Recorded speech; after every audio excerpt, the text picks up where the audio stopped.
አዎ አዎ እቺ እኔ እንጃ ብቻ እኔ ለሷ ቃላት ራሱ እኔ እንጃ ምን ብዬ እንደማወራ ራሱ አላውቅም። የእውነት ግን እኮ ይብስባታል።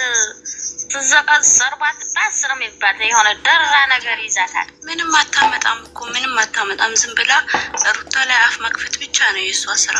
ምክንያቱም በእሷ ነው እየሰሩ ያሉት እነሱ። ኦዲየንሷ ጋር ፍክክር ይዛ ነው እንጂ እኮ ሩታ በድላት አይደለም።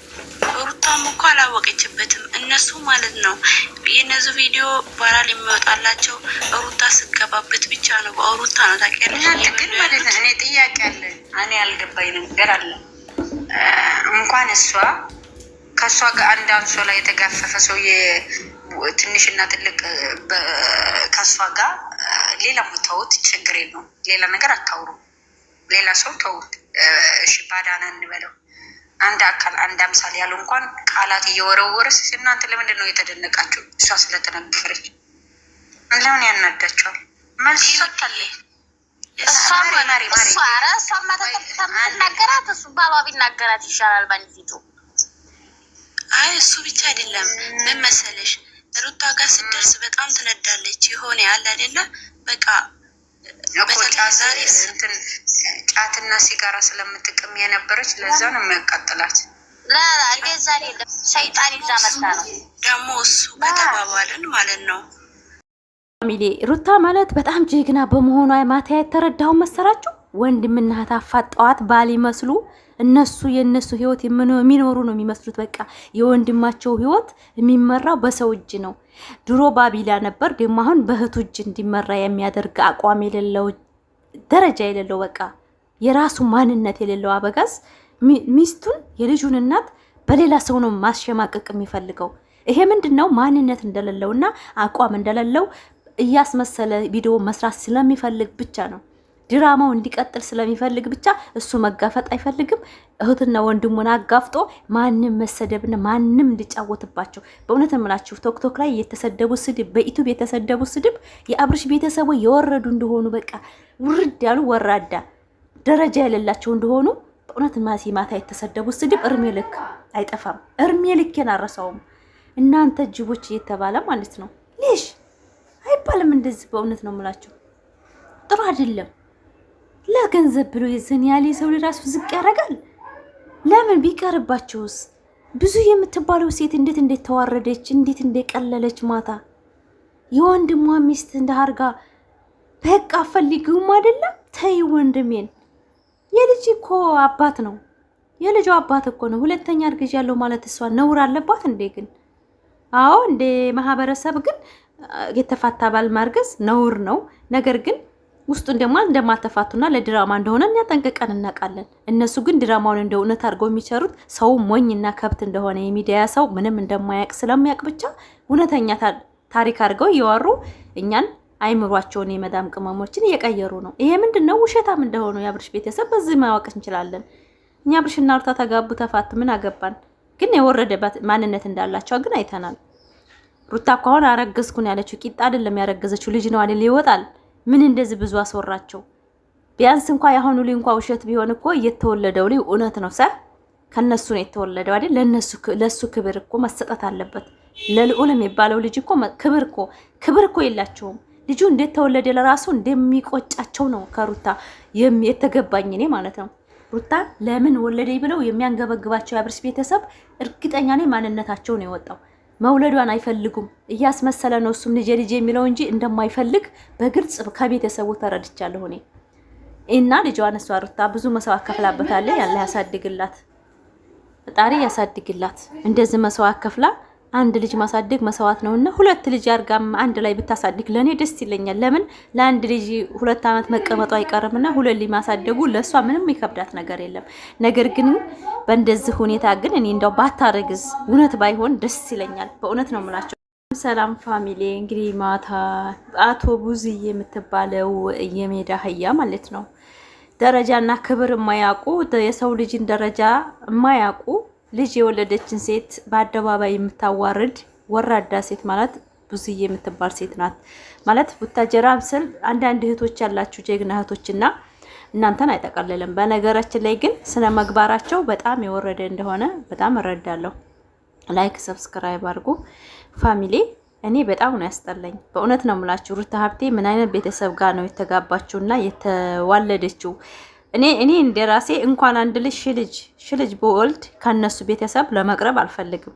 ለምን ብትሉ ልጅ ጸጋ ነው፣ የፈጣሪ ስጦታ ነው።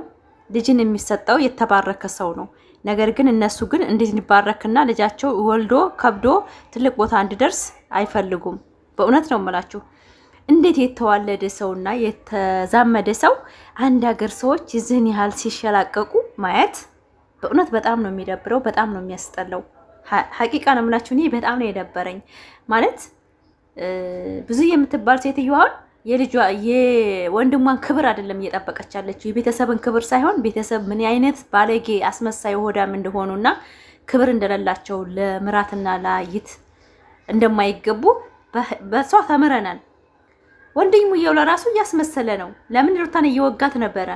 እሱ እኮ የሰማችው አብርሽና ጋር ቅርርብ ስላላት አንድ ቦታ ስለሆኑ የሰማችውና ያየችው ነገር ስላለ ነው እንደዚህ የሆነችው። አትስሚያት ምናምን እያላን ነበር። በእውነት ነው የምላችሁ። እንደዚህ የወረደ ማንነት የሰው ልጅ ሚዲያ አይወጣም። የሰው ልጅ ይታረቃል፣ ይጣላል። የሰው ልጅ ይታረቃል። ይዘን ያህል የሰው ልጅ ይወርዳል በዚህ ልክ። እኔ በእውነት ፋሚሊ እኔ እንጃ። እኔ እንደ አይነትን ቤተሰቦች ጋራ ግብታ ሩታ ወልዳ ተከብዳ ትኖራለች ተከብራ ብዬ አላስብም።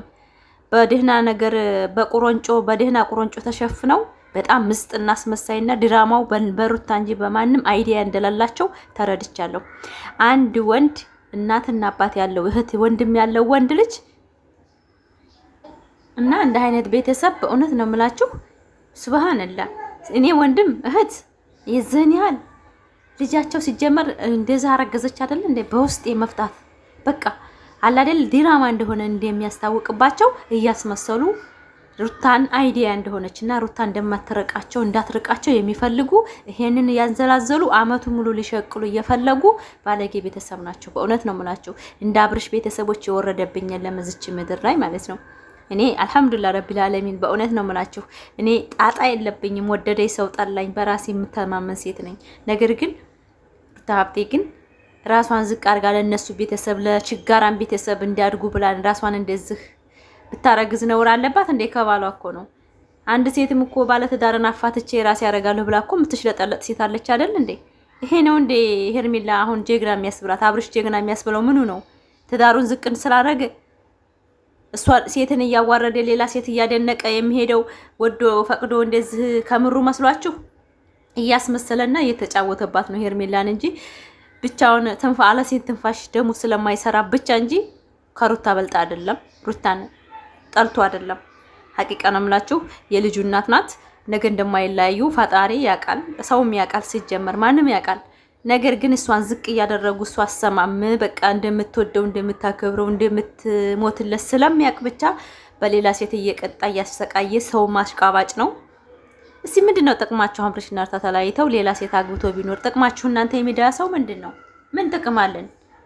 ከሌላ ሴት አገባ ማለት አብርሽ እኮ ራሱን ነው እንጂ ሲሰቃይ ሁሉ ጊዜ ተዛ ተዚህ እያለ አንዱ ቤት የዛ ልጁን ያሳድጋል፣ እዚህ ልጁን ያሳድጋል። እሺም ተወልዳለች ነገር ምንድነው ደስታው? ወናው እኮ የሱን ደስታ የሚፈልግ ሰው ከአንድ ወልዶ ከአንድ ትዳር መኖር ነው ደስታ ማለት። ከዛም መውለድ እኮ ደስታን አይሰጥም። ላይፍ ይቀጥላል። አዎ ከአንዱ ብትፈቱ አንዱ ጋር ትቀጥላላችሁ። ነገር ግን የተኛው ደስታ ነው? በአሁን በዚች ዱንያ ባጭር እርሜ ከአንዷ ሴት ጋር ታማኝ ሆኖ መኖርን የሚያክላለ? እኔ እንደራሴ እንደዛ ነው መመርጠው እንጂ ከዛም ሴት እየወለደ የሚያሳድግ ሰው በእውነት ነው የምላችሁ የደረሰበት ያውቀዋል። እኔ አልহামዱሊላህ ረቢል ዓለሚን ከአንድ አባት ወልጄ ያሳደግኩ ጀግና ሴት ነኝ። ነገር ግን ከዛም የወለደ ሴት ሳቋ ሙሉ አይደለም እርሜ ልኳን ብዬ አስባለሁ። በእውነት ነው የምላችሁ። እኔ እንደዚህ እውነት እኔ እንጃ ደስታ የሚሰጠው ከአንድ ሴት ወልዶ ከብዶ በቤተሰብ የተለምኖ የተጋባ ትዳር ዘላቂ ነው ብዬ ስለማምን ነው። እኔ እንደማንኛውም አሁን የያዛችሁ ትዳርና አሁን ሚዲያ የምናየው ትዳርን አላውቀውም። በነገራችን ላይ ብዙ ጊዜ እናገራለሁኝ። ብዙ ሰው አሁን አንቺ እኮ ሮጊት ነሽ፣ አንቺ እኮ የድሮ ስታይል ነው። አሁን እኮ ሞክሮ ማለት ምን ማለት ነው? አይቶ ነው ተወዳታ ላይ ወዳታም አይቶና ሞክሮ ነው የሚያገባው። አንቺ በድሮ ሰዓት ነው በቤተሰብ ያገባሽ እዚህ ሚዲያ ላይ እንዳንቺን የሚሰማሽ የለም የምትሉ በጣም ብዙ ርካይ ሴቶች አላችሁ። በሽማግሌና በቤተሰብ የተገባ ትዳር ነው በረካ ያለው። በነገራችን ላይ እኔ እንደዛ ብትሉኝ እኔ አሮጊት አይደለሁም። አልሐምዱሊላህ ለቢና ወጣት ነኝ። አሮጊት ማለት ደግሞ እናቴ እንኳን አሮጊት አይደለችም። እናት እንኳን አሮጊት አይባልም። አሮጊት ስትሉ እንኳን ለእናታችሁ ክብር እንደሌላችሁ ነው የምመዘግበው። በእውነት ነው የምላችሁ። እኔ በጣም ወጣት ገና ነኝ። ገና እኔ እንደናንተ እንኳን ሂማ የሌለኝ ሴት አይደለሁም። ሂማ ያለኝ ሴት ነኝ። አብሶ ያበጋዝና የሄርሜላ አድናቂዎች ርካሽና ቤተሰብ እንዳላሳደጋቸው ደረጃ እንደሌላቸው አንድ ሴት ከባሏ ተፈታ ከሌላ ወንድ እንድትንዘላዘል የሚፈልጉ ወንድ ልጅ ከሚስቱን ፈቶ ከሌላ ሴት እንዲዘላዘል የሚፈልጉ ትዳሩን አጥብቆ እንዲይዝ የማይፈልጉት ሴቶች እንደሆኑ መዝግቤያለሁ እኔ በእውነት ነው የምላችሁ። እና ዛሬ የመጣሁት ከመቼ ላይክ ሰብስክራይብ እያደረጋችሁ ቪዲዮውን እስከ መጨረሻው በማታው ቪዲዮ በጣም ብዙ ሰው ተንጫጭቷል።